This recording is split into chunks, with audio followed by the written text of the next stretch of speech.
Welcome back to the Raw and Real Conversations, and I have a fresh set of fashion designers, stylists. It is a room filled with beautiful people, and we are about to introduce you to the panel. First up, we have Hangwani. Please introduce yourself and what is your role in the fashion industry? Hello, everyone, and thank you for having me here. My name is Hangwani, and I'm founder and designer of Rubicon, which was established almost 20 years ago. Beautiful. And I'm so happy to be here, to be sharing insights from everyone. Yeah. Carlo? Thank you, Lisa, for having me here. I do a lot of jobs in fashion. I've got a manufacturing plant, which I do for manufacturing for local designers, as well as my own label called Clipper Denim, which is a menswear label. And then I also have another business that's involved in social projects to do with social needs. Great. And then we have Marisa. Yes. Hello everyone, I'm Marisa. My brand is Morphe Clothing. I started in 2006 and it's a ready-to-wear ladies brand predominantly. And I just really saw as a young designer how much mentors mean, and that brought me to education. So now I lecture at Fiasa Fashion School here in Sandton. Hi everyone, my name is Ekta and I'm so excited to be here. My brand's also named Ekta after my first name, which also means unity in Sanskrit. So that was the reason for the brand's startup and name.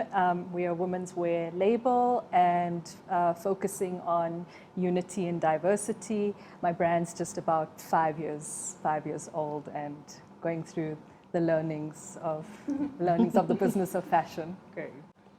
Hi everyone, so excited to be part of this. I've been yearning for this type of gathering. My name is Tidi Mulubi. I started as a stylist and I grew into being a creative director and a lifestyle consultant. And with my frustration as a stylist, I started my brand, that is Vivian Amor. And she's less than 5 years. Wow, amazing. Yeah. So you all wear many hats, I can tell, and you have so many years of knowledge. I just want to talk about how to build a sustainable fashion business, and especially during, like, with the pandemic and stuff like that. How do you maintain your business?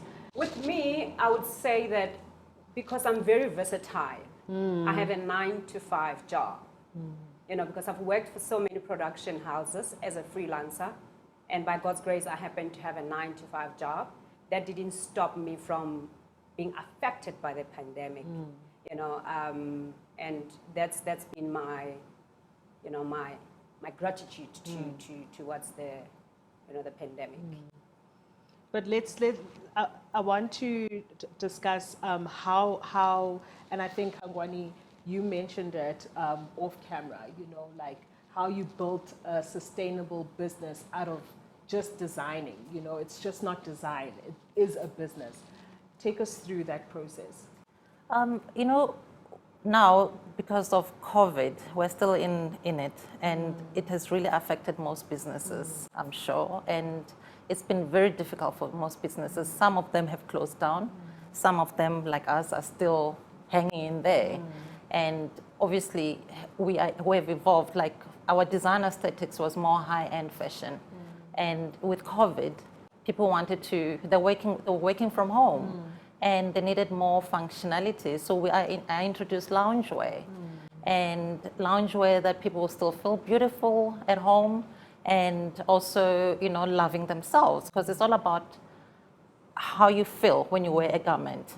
And Rubicon has always had that in mind in terms of elegance, timeless elegance, and just valuing, not just wearing fast fashion, kind of designs. So before COVID, I realized it's a few years ago, that I needed to put in systems in place for Rubicon, because I was just literally running Rubicon on my own, but obviously with my team, but not accessing help in terms of HR. I'll be my own person, probably firing. I never fired, actually. They probably then would leave at their own accord, but because I couldn't. I'm not designed to be an HR specialist. I'm not designed to be a legal specialist. So you need to, or an accountant rather. I've learned to have, thanks to my BCom marketing studies, understand the financial literacy side of things. Managing your cash flow, and this business is really, really, you use money comes, money goes. So you need to know how to manage. I had to learn how to divide that. If I've got 100 Rand, I can only use 33.3% of that 100 Rand, and then leave the rest. Got it. And if I don't have, then you just leave, and then you become frustrated.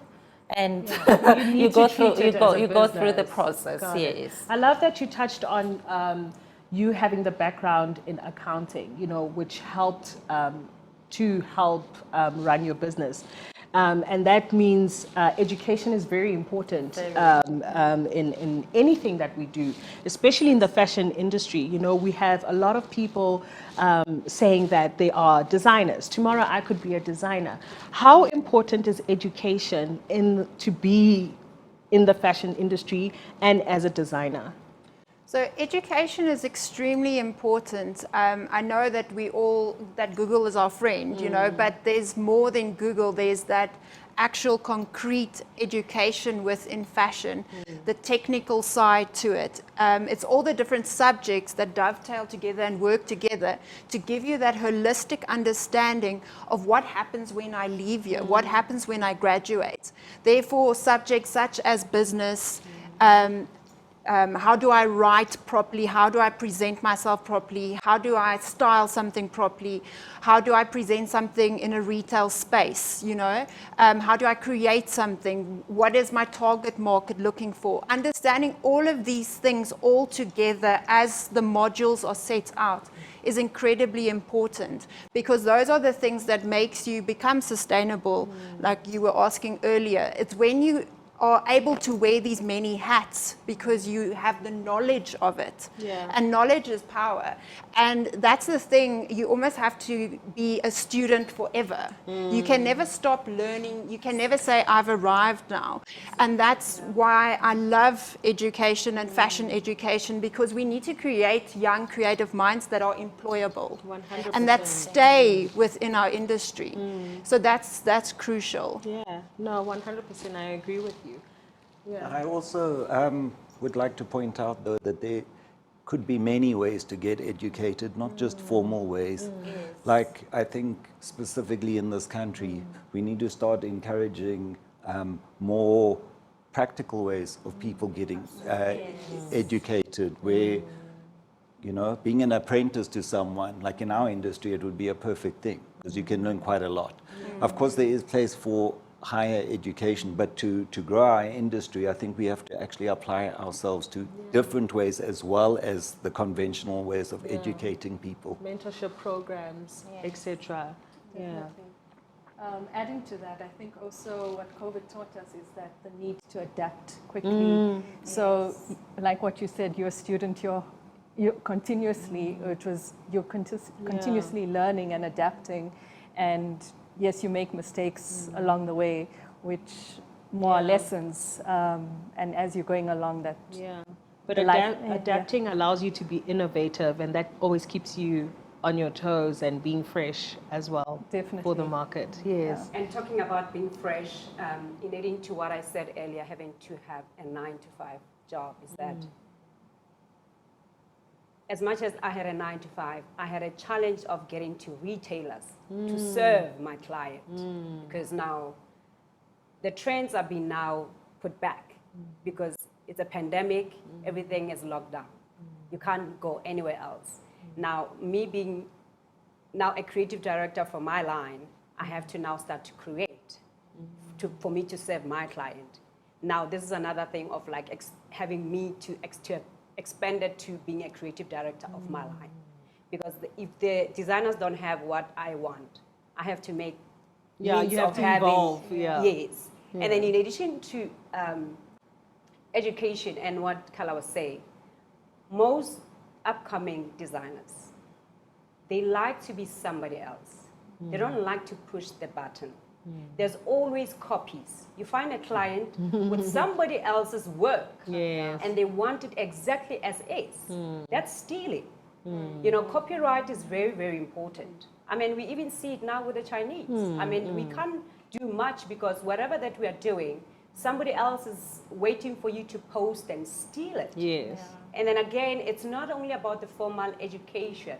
Practicality is way beyond, you know, having to have an ABC or certificate on the wall. You know, most designers haven't tried to, you know, to be creative enough to expand their wisdom, you know, and get into that. When coming to styling, you gotta push. Yeah. You So have what to do would you. so what would be the solution here for an instance like that, where you have people copying a design? What would be the solution? Because I think we can't always focus on the problem. We as well need to come up with solutions. With a fashion governing body or a council, with what would help? I think educating the consumers into what it means, like To buy into quality. and quality and creation, and what makes something locally made and important to what to copying something that's not local. So educating people into understanding why they would do it differently would help a lot, I think. I'm not sure, but I think it's each one of us responsibility in small ways to educate people into that. But I beg to differ when coming to consumers. It has to start with us as creatives. No creative must take any creative's work. If somebody comes with your work, Kala, I must be the one to say, no, this is Kala's work. You know, so it has to start with us before then. I don't know whether... I mean, if there's no end user that needs that product, it doesn't matter how much you're copying someone. If the consumer says they don't want to have a copy, then the whole system will fall to pieces. So as long as people can make a living and they're doing even copying other people's work and they're making a living, I personally don't have as much problem in that. But for that to stop happening, if we tell consumers don't buy that stuff and they listen and they decide not to buy it, then we'll eradicate that effect, problem. So, I mean, I think we're saying very similar things, just that how we solve the problem slightly different. So something that we really focus on, like from an education side, is we really teach them about authenticity and plagiarism and creating the primary to rather than the secondary images, creations, designs, all of that. And I almost even tell the students that, guys, Pinterest is a swear word. Like, don't go there. Put on your own stamp. How are you making it yours? Because in this world, like you were saying, like everyone wants to be a copy. And that's the point why there is a creative community, is to drive that different way of thinking about things, a different approach and an application. And I mean, there's always two sides to it, definitely, like what Kolo was also saying. But I think especially from the get-go, to be so aware of what is my original idea and what is not. And be intentional. And being intentional about how do I make it my own. Because, I mean, as a designer, wherever you go, you talk about your brand or you talk about what you're doing. And that's the opportunity in those little one-on-ones where you educate in any case. You're like, oh, this is nice. Oh, it's locally produced. It's this and this designer. Do you know about them? They sell here and there. And it's a short little conversation, but that's how we build our industry. No, 100%. And you know, Also to add to it, sorry. but any designer that's copying and creating, I wouldn't even put that word designer, they don't even deserve that title. But also, it's a very short-term goal in their career, because when you're building a brand, it's a slow process. All of us that have brands, it didn't just evolve overnight. And it's a process, and you're building a story. There's an entire person almost, your brand. It has a personality. It comes with years and wisdom. Yes, and in the long term, your brand then holds holds its own name. Definitely. And with copying, it's just, it'll be a short-term win, but long-term. But I find it very frustrating, because I think really mostly it's designers doing it to each other locally. Yes. And I'm an introvert, and I don't like creating noise. I believe in karma. I believe what you give is what you get.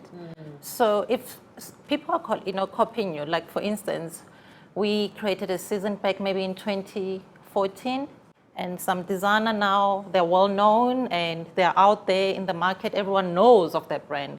And then they go and show, recreate the same thing. Obviously probably using the same a different fabric. So what we'll do, we're a bit naughty, we'll go back into our, let's say, throwback to 2014. There we go. Just to make them aware that what you're doing, because obviously they're also watching. It's a very difficult thing. I don't know, there's so many counterfeit products that are moving. I remember with Loction Culture, they had to go store by store back, it was a few years ago, with cameras going into those downtown shops. They had copied them. And they're still being copied even till today. So it's a thing that you can never win, but we know we just have to continue. And I saw another designer, Hertz Design, on Instagram, and Bonang is wearing it, and this dress is like 350 rands. Yes, sure. Isn't that painful? Yeah. But this is a conversation we were having with the previous session, that it's very important for designers to collaborate, because there's a culture of competition. And now that we are competing, it's a thing of, okay, I have more followers, I'll copy your dress, but it will sell on my page when you are the original designer of it. So I think it's very important to collaborate, and I think that is why we're having these discussions, so that we can have like-minded people in one room to solve these issues. In addition to what you're saying, Lisa, in a fashion house, there's a whole lot of categories that Hangwani mentioned. When I started my brand, it is because I didn't see myself going to a designer that is not going to credit me. Worthfully so, that I give you an idea, because as creative directors, you go deep.